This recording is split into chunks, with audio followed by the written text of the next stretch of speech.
Friends, welcome to Aja Suja sister channel.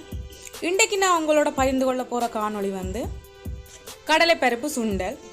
அது எப்படி செய்கிறதுன்னு பார்க்குறதுக்கு முன்னாடி எனது சேனலை சப்ஸ்கிரைப் பண்ணாட்டி சப்ஸ்கிரைப் பண்ணிக்கொள்ளுங்க. அதோட பெல் பட்டினையும் கிளிக் பண்ணிக்கொள்ளுங்க. கடலைப்பருப்பு சுண்டல் செய்வதற்கு கடலைப்பருப்பை நான் ஒரு 4 மணித்தியாலம் ஊற வச்சேன். நான் அப்போ தான் ஈஸியாக அவிஞ்சு கொள்ளும். இப்போ அதை நல்லா கழுவி எடுத்துக்கொள்ளுவோம். கடலைப்பருப்பு நல்லாவே ஊறிட்டுது. இப்போ ஒரு பாத்திரத்தில் போட்டு அவிய வச்சு கொள்ளுவோம். அவியறதுக்கு தேவையான அளவு தண்ணி விட்டு கொள்ளுவோம். தண்ணி விட்டுட்டு பாத்திரத்தை மூடி அடுப்பில் வச்சு அவிய வச்சு கொள்ளுவோம்.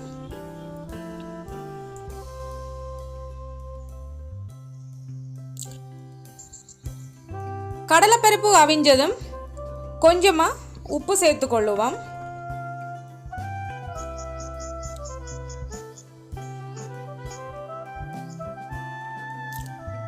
ஒருக்கா துளாவி விட்டு கொள்ளுவோம். இப்போ மூடி மறுபடியும் அவிய வச்சு கொள்ளுவோம். கடலைப்பருப்பு அவிஞ்சிட்டு தாண்டு ஒரு கடலைப்பருப்பு எடுத்து மசிச்சு பார்க்கும்போது அது ஈஸியாக மசிப்படும். அப்போ கடலைப்பருப்பு அவிஞ்சிட்டு தாண்டு அர்த்தம். இப்போ தண்ணி ஒன்றும் இல்லாமல் வடித்து எடுத்து கொள்ளுவோம். கடலைப்பருப்பு நல்லாவே அவிஞ்சிட்டுது.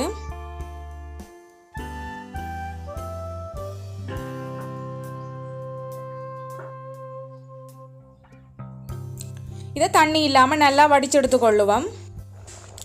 வடிச்செடுத்துட்டு சுண்டல் செய்கிறதுக்கு ஒரு சட்டியை அடுப்பில் வச்சு கொள்ளுவோம். சட்டி நல்லா காஞ்சதும் தேவையான அளவு எண்ணெய் விட்டு கொள்ளுவோம். எண்ணெய் நல்லா கொதித்ததும் கொஞ்சமாக கடுகு போட்டுக்கொள்ளுவோம். கடுகு வெடித்ததும் கொஞ்சமாக பெருஞ்சீரகம் போட்டுக்கொள்ளுவோம். இந்த சுண்டலுக்கு ஒரு 4-5 செத்தல் மிளகாய் வெட்டி வச்சுருக்கிறேன், அதையும் போட்டுக்கொள்ளுவோம். அதோட கொஞ்சமாக வெங்காயம் வெட்டி வச்சுருக்கிறேன், அதையும் சேர்த்துக்கொள்ளுவோம். இப்போ நல்லா ஒருக்கா கிளறி விட்டு கொள்ளுவோம். இது நல்லா வதங்கட்டும்.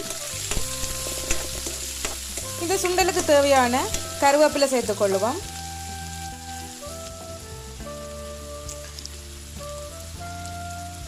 இது நல்லா ஒருக்கா கிளறி விட்டு கொள்ளுவோம். அடிப்பிடிக்காமல் இது நல்லாவே வதங்கட்டும். இந்த சுண்டல் செய்வது இலகு, அதோட நல்ல சுவையாகவும் இருக்கும். தேவையான அளவு உப்பு சேர்த்து கொள்ளுவோம்.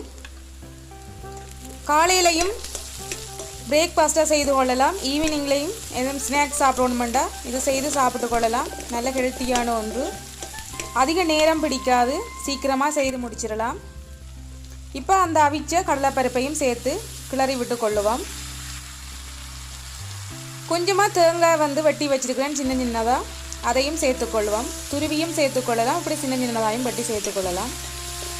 இதே மாதிரி தான் கோயில்களையும் செய்து பிரசாதமாக வழங்குவார்கள். நவராத்திரி பூஜைக்கெல்லாம் இப்படி செய்து வழங்குவார்கள். மிகவும் சுவையான ஹெல்த்தியான ஒரு கடலைப்பருப்பு சுண்டல்.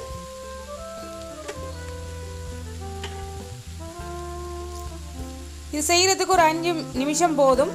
ஊற வச்சு அவிச்செடுத்தா போதும். இலகுவில் செய்து எடுத்துக்கொள்ளலாம். சுவையான சுண்டல் காணொளி உங்களுக்கு பிடிச்சிருக்குமென்னு நினைக்கிறேன். பிடிச்சிருந்தா லைக் பண்ணுங்கள், கமெண்ட்ஸ் பண்ணுங்கள். அதோட எனது வீடியோவை ஷேர் பண்ணுங்கள். இதே மாதிரி செய்து பாருங்கள். எப்படி இருந்ததுன்னு எனக்கு சொல்லுங்கள். நான் இன்னொரு காணொளியில் உங்களை சந்திக்கிறேன். அது வரைக்கும் பாய் ஃப்ரெண்ட்ஸ்.